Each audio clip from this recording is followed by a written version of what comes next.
Salut les amis, c'est William, bienvenue au sein de cette nouvelle vidéo. On s'est mis en extérieur, j'espère que le cadre vous plaira. Dans cette vidéo-ci, comme vous l'avez vu dans le titre, et c'est peut-être la raison qui vous a poussé à cliquer sur cette vidéo, c'est comment utiliser efficacement ses mains et comment interpréter un petit peu le geste et les différents gestes que vous pouvez faire à l'oral pour tout simplement être plus performant en communication. Alors dans cette vidéo, j'aimerais tout simplement vous donner 6 différents types de personnes ou 6 différents gestes que certaines personnes font à l'oral, que j'ai pu même moi-même faire à l'oral et qui peuvent un petit peu trahir votre personnalité, votre situation ou ce que vous ressentez intérieurement, que ce soit des gestes de timidité, que ce soit des gestes d'inconfort, des gestes barrières ou différents autres gestes qui peuvent un petit peu révéler ce que vous ne souhaitez pas forcément montrer à la personne qui a en face de vous.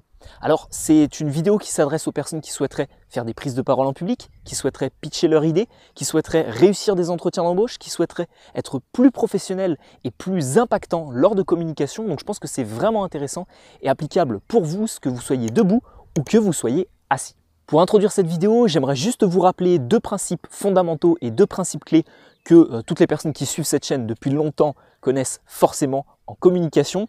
Le premier point, c'est que 70% des impacts qu'ont vos propos sur les personnes découlent de votre langage non verbal.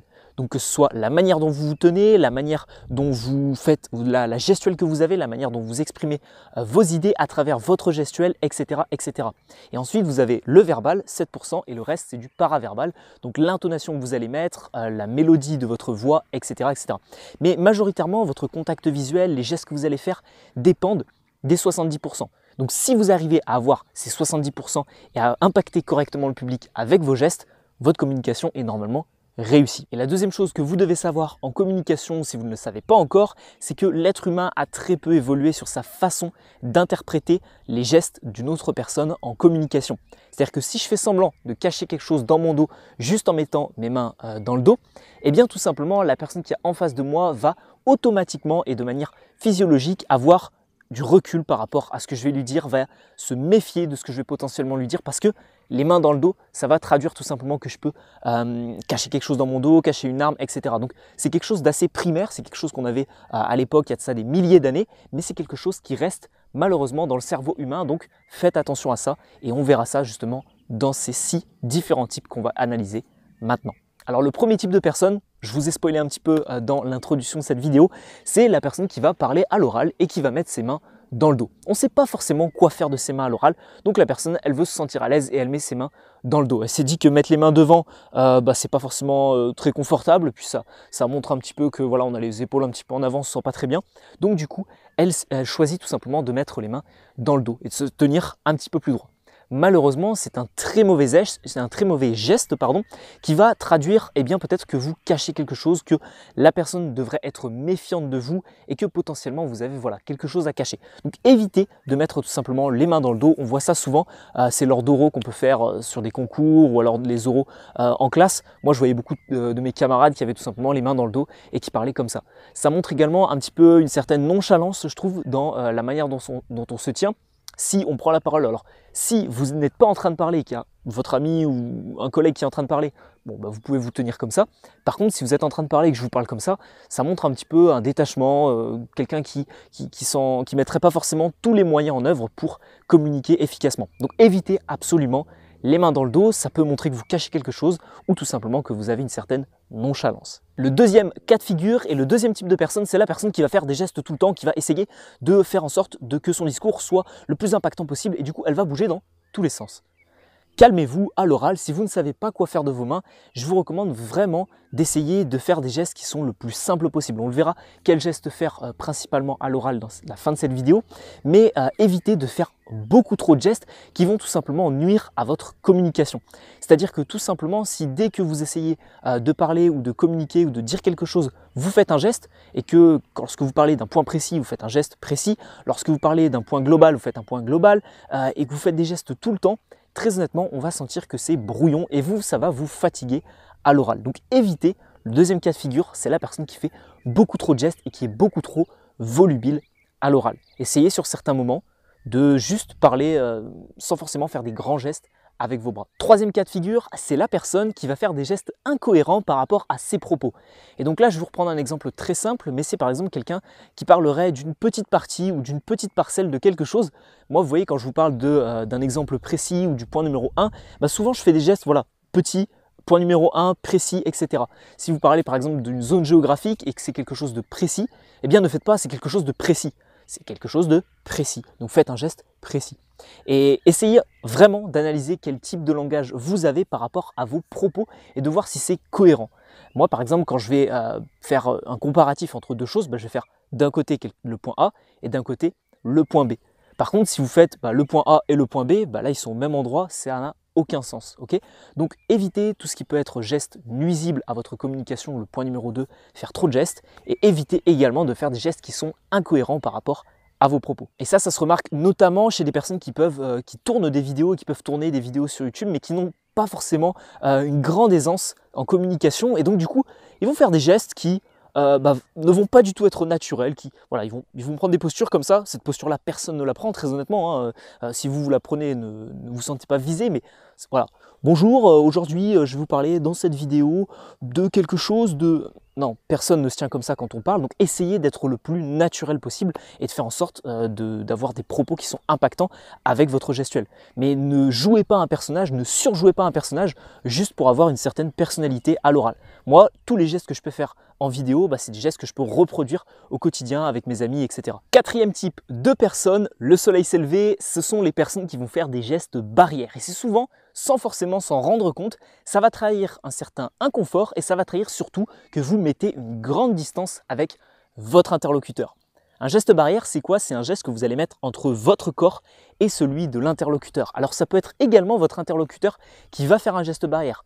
Auquel cas, c'est normalement qu'il n'a plus vraiment d'attention à vous accorder ou alors qu'il met vraiment une distance entre vous. C'est-à-dire que par exemple, si vous êtes face à un jury, vous allez dire quelque chose et la personne va vous regarder en fronçant les sourcils, elle va commencer à croiser les bras et se dire « Qu'est-ce qu'il est en train de me raconter? Je ne comprends pas ce qu'il est en train de me raconter. » Et donc, juste à travers ce petit geste au niveau des bras, eh bien, la personne va vraiment mettre une barrière et vous allez peut-être vous sentir mal à l'aise par rapport à la situation juste à cause de son comportement non verbal.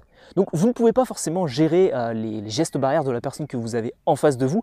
Par contre, vous pouvez déjà faire un travail sur vous-même.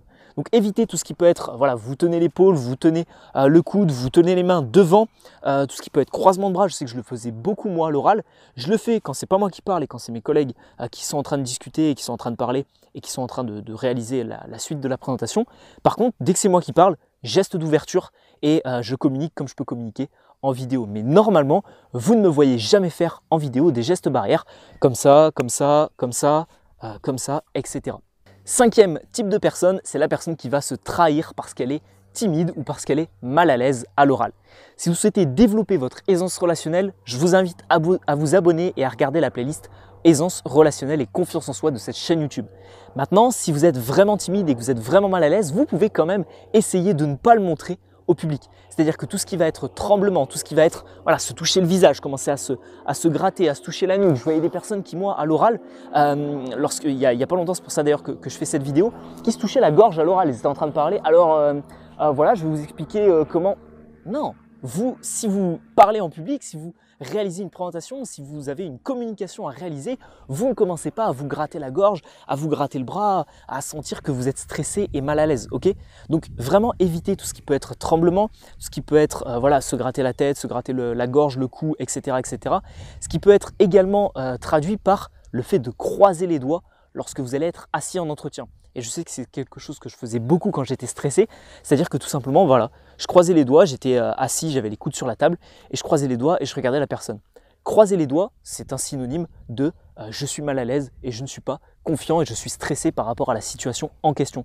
Parce que vous cherchez tout simplement à vous rassurer, à se créer une certaine zone de confort et à créer vraiment un cercle avec votre corps.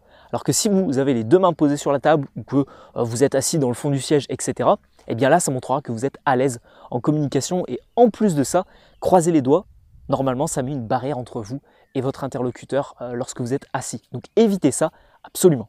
Et enfin, sixième et dernier type de personne, c'est la personne qui, je l'espère, sera bientôt vous-même, ou alors c'est peut-être déjà vous-même à l'heure actuelle, c'est la personne qui sait maîtriser ses gestes en communication à l'oral et c'est fluide.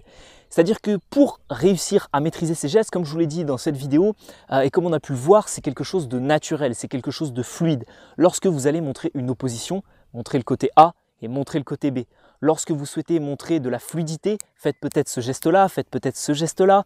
Lorsque vous souhaitez appuyer vos propos, par exemple en fin de phrase, c'est décisif. C'est à ce moment-là et faites vraiment ce geste pointu.